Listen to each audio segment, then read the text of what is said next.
আসসালামু আলাইকুম। কেমন আছেন আমার ভাই ও বোনেরা?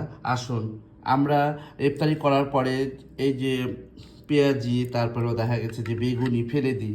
ওগুলো ফেলে দিবেন না, মনে করেন যে নষ্ট হয়ে যাবে, ফ্রিজে রেখে দিবেন।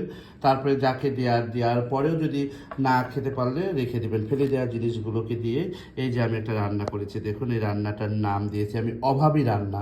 কারণ আগের যুগে অভাব ছিল, আগের যুগে তরকারি নষ্ট করতাম না আমরা। আর এখন কত ধরনের তরকারি আমরা নষ্ট করে ফেলি।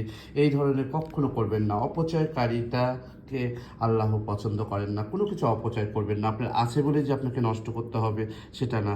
আমরা অনেক ভাই বোনের মধ্যে বড় হয়েছি। আমার আম্মা এক তরকারি দিয়ে, ঝোল দিয়ে কত কী করে আমাদেরকে খাবার দিত, সেই দিনগুলোর কথা মনে পড়ে। তখন হয়তো বা অভাব ছিল, কিন্তু আন্তরিকতার অভাব ছিল না। আমি বারবার এই কথাটা বলি। এই যে দেখেন, আমি আজকে এটা দিয়ে আজকে সুন্দর একটা রান্না করে ফেললাম। কেমন হলো বন্ধুরা? সবাই ভালো থাকবেন। একটু ফুলের ছোঁয়া দিলাম, তারপরে একটু তরকারির ছোঁয়া দিলাম, একটু ভাতের ছোঁয়া দিলাম, এই তো হয়ে যাবে আজকে আমাদের খাবার। সবাই ভালো থাকবেন। আমার অভাবী রান্নাটা কেমন লাগলো একটু কমেন্টস করে জানাবেন। আসসালামু আলাইকুম।